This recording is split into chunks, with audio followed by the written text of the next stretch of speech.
A hospital stripped of maternity care. Why are they not a priority? Māmā and pēpi now travelling long distances, even in an emergency. Scary to think what could happen.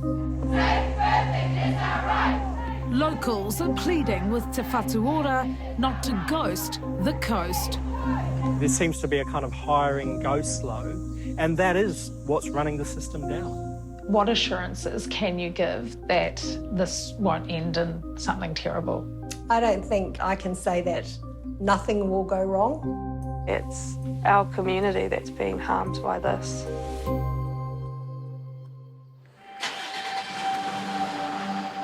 Taking healthcare to the people.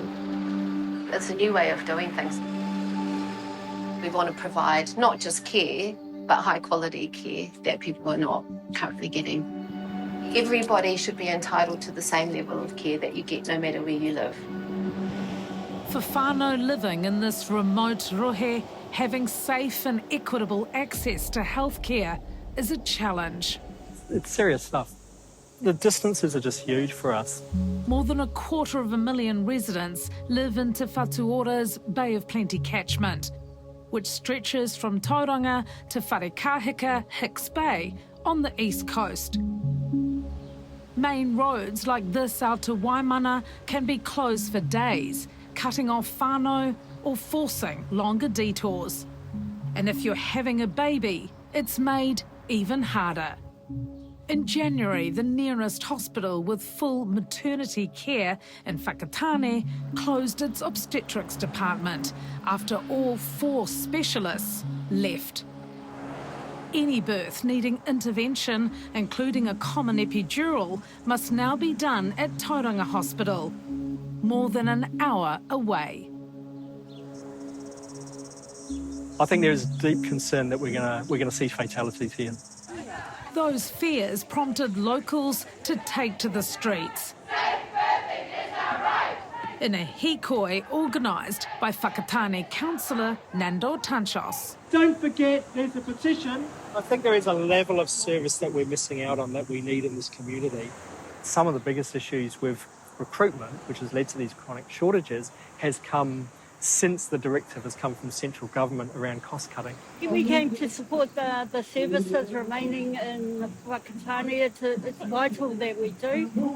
For our māmas, for our mokoponas. They're making really significant decisions that's going to compromise our community and the safety of our māmā and women's health, actually. Ōpōtiki mum Kaysea Cronin had a straightforward pregnancy with her second baby. Until 2 months before her due date, when that all changed.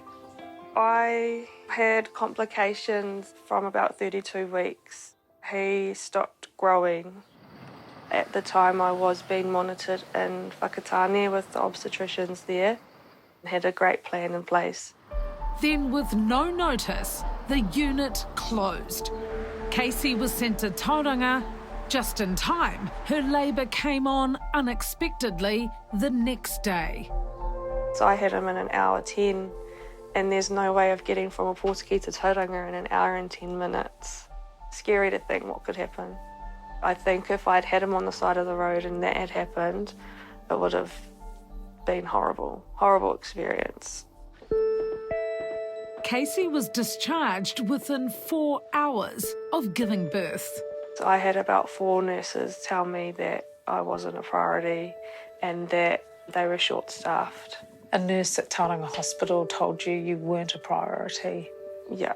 I waited a few hours before a nurse even came and saw me. There was no empathy or compassion for what I was personally going through. The safety of woman and baby is our main priority. Look, there's going to be days like that, and then we call out for additional midwives when we need them.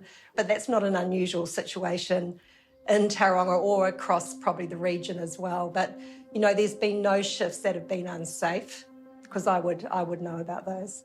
Te Whatu Ora Deputy Chief Executive for the Whakatāne region, Cath Cronin, defends the decision to cut the service. Are you just shifting the problem to Tauranga? No, I don't think so, because this will be short term, so we're really carefully monitoring the extra women who need to go to Tauranga. Was there any public consultation before this was announced? There wasn't. I apologise, and we should have got onto this earlier. We should have told people about it earlier, but there is no intention that this is more than an interim situation. We're hoping that by the end of this calendar year, we'll have that back. But I don't want to promise dates yet, because I don't want to give promises that we can't keep. Part of the problem is that decisions for Whakatāne are not made in Whakatāne, they're made somewhere else by people who don't understand our community, don't understand the needs in our community, which are not the same as in Tauranga or Hamilton. Oh, and I don't want people to feel like poor cousins, but I can just understand and, how worried they are.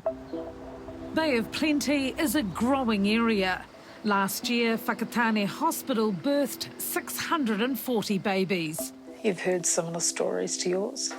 Yes, yeah. Casey is a Plunket nurse in Ōpōtiki. It's quite a big area and I have around 340 babies under me. I can't say I've talked to anyone who's had a good experience yet. To think of our population here down the coast, they're now having to not only cater for their people in Tauranga, but now our people that have to go over there. And I don't think they're going to cope. Already short-staffed, and it's just going to put a lot more pressure on the health system. It's scary to think that babies and mamas are put at risk purely because of the closure. One local initiative bridging the health gap for whānau in this region is the Te Whatu Ora mobile bus, which travels across the eastern Bay of Plenty. Morena. Today's clinic is in Tāneatua. GP Dr Tawa Hunter sees more patients on the bus than in her actual practice, and the reason is clear. Okay, how are you getting on? Good. Yeah? We're coming out to them. It's accessible to them because they don't have to drive into town. Nice to have Dr Tawa here. I like having just one person to know all my notes and stuff like that, and that's familiar with me. As we've gone on and gained the trust of the community here, it has got more busy. Have you not been on our bus yet? No. Oh. But as popular as this free local initiative is, it can't fill the gap left by the closure of Whakatāne Hospital's specialist maternity service. Often out in these areas as well, they are vulnerable, a lot of high needs. So it's not just simple having a baby. There's other complications that need to be managed as well. The most important thing to put really up front is where there is no intention to downgrade or slow off any services. This was unplanned. We're getting that service back up and running. Te Whatu Ora is on a recruitment drive, looking locally and internationally to return Whakatāne to a full maternity service. I don't believe it until I see it. And then give me this leg. What this community wants is some certainty. When you start taking from an already struggling system, it makes us really nervous. There's also a very real concern that this is just the tip of the iceberg, and you're also looking at cuts to paediatrics and orthopaedic specialist services as well. I'm only talking about obstetric and gynecology services. I don't have a crystal ball to say what's coming in the future, but we're providing really good services, 24/7 care, and I'm really proud of what the team is doing there.